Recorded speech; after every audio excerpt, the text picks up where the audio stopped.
Hi everyone, it's Marissa with Bumblebee Apothecary. Welcome back to my channel. Today I wanted to show you how to make my organic remineralizing toothpaste.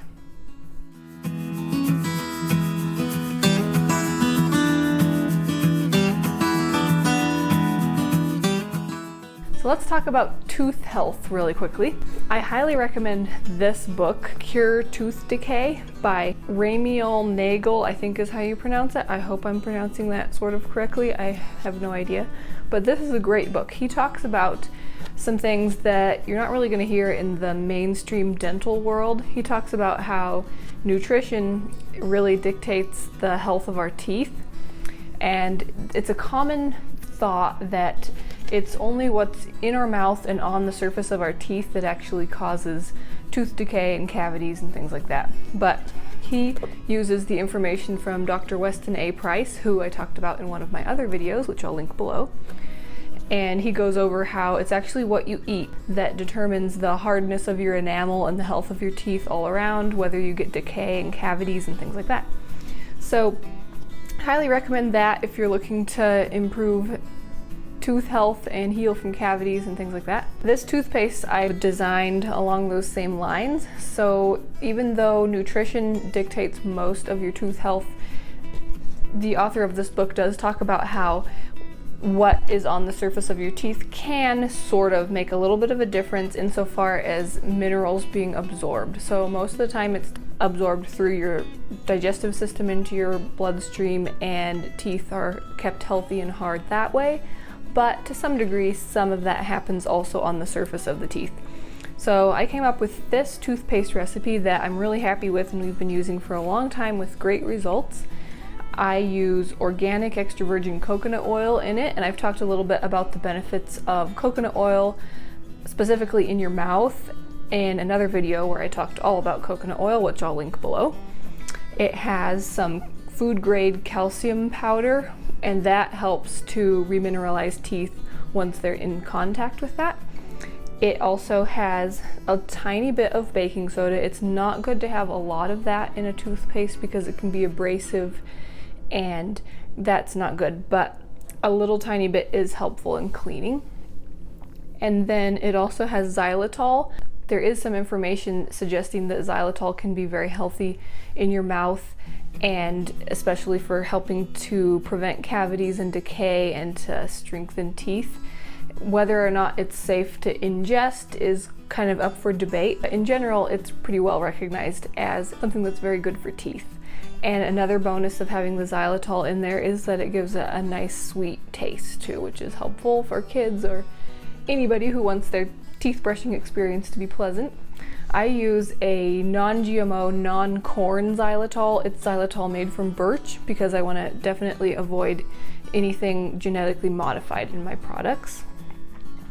And then last of all, I use therapeutic grade essential oils from plant therapy. I have a variety of different options that I like to use in this toothpaste. Most commonly for ourselves, I'll usually make peppermint toothpaste just because that's a nice all-around refreshing flavor, and it's supposed to help a little bit with tooth whitening too. Something that I do not use in this toothpaste that you may have seen in some other DIY toothpaste recipes is clay.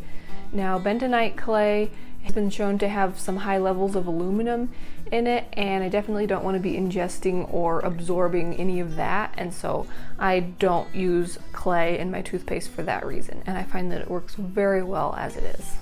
So let's jump in and start making some.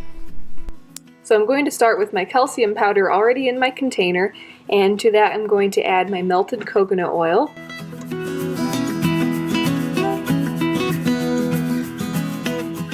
Next I'm going to add my xylitol.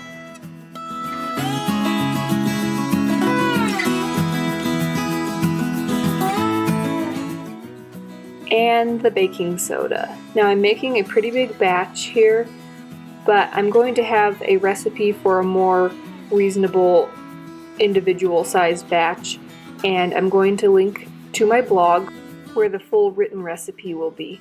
Next I'm going to take my immersion blender and I'm just going to thoroughly mix that so that all the ingredients are very well incorporated.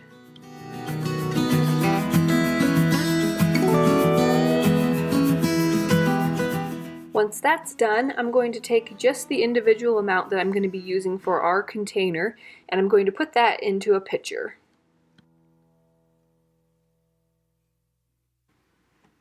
And then I'm going to add my essential oils. I'm using peppermint here. I like to use a 1% dilution for toothpaste, and I will be having an 8-ounce container, so I'm going to use 48 drops. Then I'm going to take my immersion blender again and thoroughly mix that in. I find that if you don't mix the essential oils in very well, that they can sort of rise to the top and sit on the surface of the toothpaste. So using the immersion blender to mix those in really is good for making sure that those are incorporated through the entire batch of toothpaste.